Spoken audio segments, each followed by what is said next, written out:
ఆదాయం తక్కువ, ఖర్చులు ఎక్కువ, పైగా 6 గ్యారెంటీలకు నిధుల కొరత. ఇప్పుడు ఏం చేద్దాం? సీఎం రేవంత్ సర్కార్ను కలవరపెడుతున్న సమస్య ఇదే.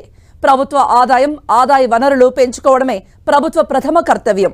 ఇందుకోసం ప్రభుత్వం ఏం చేయనుంది? రాబడి పెంచుకునే మార్గాలేంటి?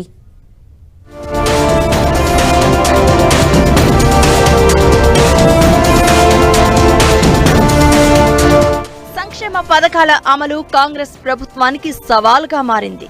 గత ఆర్థిక సంవత్సరంలో రాష్ట్ర ప్రభుత్వ ఆదాయం తగ్గడం మరింత ఆందోళన రేకెత్తిస్తోంది. గత ఏడాదిలో 2,16,000 కోట్ల ఆదాయం వస్తుందని అంచనా వేయగా కేవలం 1,69,000 కోట్ల ఆదాయం మాత్రమే సమకూరింది. ప్రాథమిక అంచనాల ప్రకారం పన్నుల రూపేణా రావాల్సిన ఆదాయం 1,52,000 కోట్లు కాగా కేవలం 1,35,000 కోట్ల రూపాయలు మాత్రమే వసూలయ్యాయి. ఇక ప్రభుత్వానికి వచ్చిన ఆదాయంలో 49,440 కోట్ల రూపాయలు రుణాల కింద చెల్లించాల్సి ఉంది. ఇలా వచ్చిన ఆదాయంలో 3వ వంతు రుణాల వాయిదాల చెల్లింపులకే వెచ్చించాల్సి రావడం ప్రభుత్వానికి మరింత భారంగా మారింది అంటున్నారు. గత ప్రభుత్వం చేసిన అప్పుల వల్ల ప్రణాళికేతర రుణాల భారం రేవంత్ రెడ్డి ప్రభుత్వానికి సవాల్గా మారిందని అంటున్నారు ఆర్థికవేత్తలు.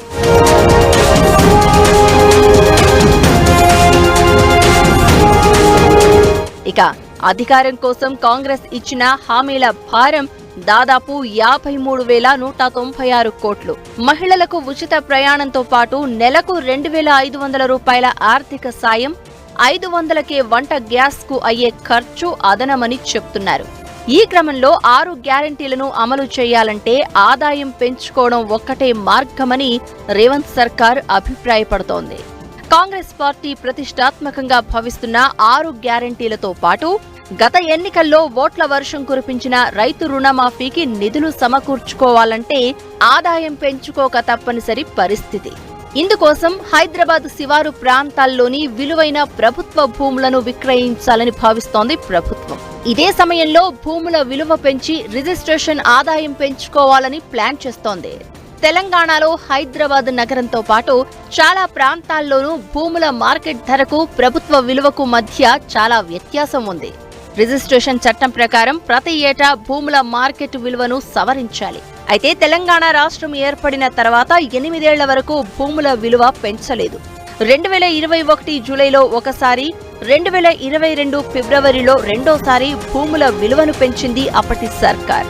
అయినప్పటికీ మార్కెట్ రేటుకు ప్రభుత్వ విలువకు మధ్య భారీ అంతరం ఉంది. దీంతో భూముల విలువలను సవరించాలని సీఎం అధికారులను ఆదేశించారు.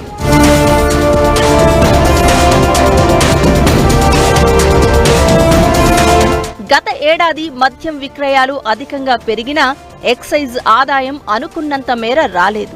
మద్యం స్మగ్లర్లు, పన్ను ఎగవేతదారుల వల్ల ఎక్సైజ్ ఆదాయానికి గండి పడిందని గ్రహించింది ప్రభుత్వం.